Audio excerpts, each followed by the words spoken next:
Assalamualaikum, kembali lagi di Roda Sejarah Channel yang mengulas tentang sejarah Indonesia. Terus dukung channel ini dengan cara like, comment, share, dan subscribe. Langsung saja kita ke pembahasannya. Di masa lampau, Indonesia pernah seperti Amerika Serikat yang berbentuk negara federal dengan negara-negara bagian, tepatnya pada periode tanggal 27 Desember tahun 1949 hingga tanggal 15 Agustus tahun 1950. Indonesia berbentuk negara Federasi Republik Indonesia Serikat. RIS dibentuk sebagai wujud kesepakatan antara Indonesia, Belanda, dan Bijenkoms for Federal Overleg (BFO) pada konferensi Meja Bundar KMB diadakan sebagai upaya pemerintah Indonesia untuk mempertahankan kemerdekaan dari tangan penjajah. Karena meski Indonesia telah memproklamasikan kemerdekaan pada tanggal 17 Agustus tahun 1945, Belanda mencoba datang lagi ke Indonesia untuk menjajah. Aksi ini dikenal dengan agresi militer Belanda. Setelah diproklamasikan sebagai Negara Kesatuan Republik Indonesia (NKRI), kemudian diganti dengan Negara Federasi Republik Indonesia Serikat (RIS). Hal itu mengakibatkan berlakunya dua konstitusi secara bersamaan di wilayah negara bagian RI, yaitu Konstitusi RIS dan UUD 1945. Pada tanggal 27 Desember tahun 1949, Presiden RI Soekarno menyerahkan secara resmi kekuasaan pemerintahan RI kepada Saat sebagai pemangku jabatan presiden. Karena dalam UUD RIS melarang rangkap jabatan bagi kepala negara federal dan perdana menteri dengan jabatan apapun, sehingga membuat Soekarno dan Muhammad Hatta mengharuskan untuk meletakkan jabatan bersama-sama.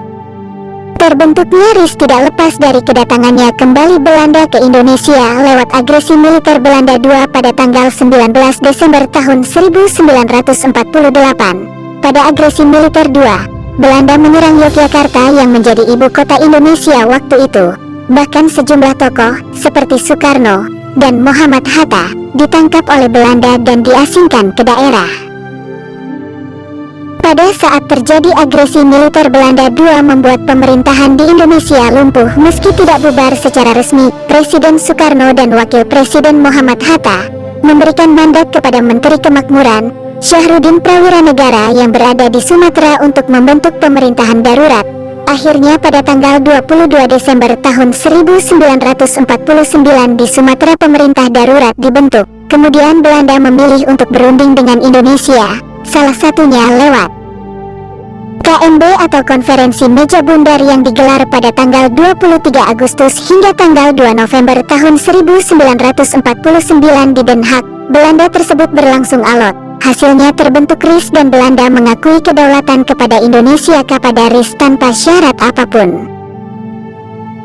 Penyerahan kekuasaan formal dari Kerajaan Belanda kepada RIS pada tanggal 27 Desember tahun 1949 di Jakarta yang diwakili Sri Sultan Hamengkubuwono ke-9 selaku pejabat RIS.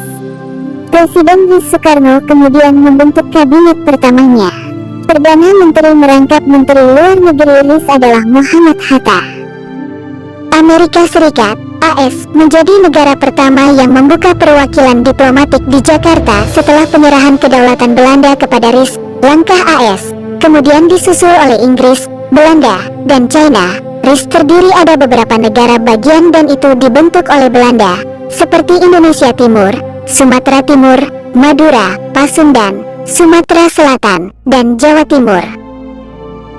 RIS berdiri tidak berlangsung lama, karena banyak gejolak-gejolak yang terjadi dengan menuntut dalam bentuk Negara Kesatuan Republik Indonesia, NKRI. Banyak negara bagian yang menyatakan ingin bergabung ke dalam NKRI. Adanya desakan tersebut kemudian dilakukan pembahasan antara RIS dengan RI untuk bisa kembali sesuai cita-cita pada awal proklamasi.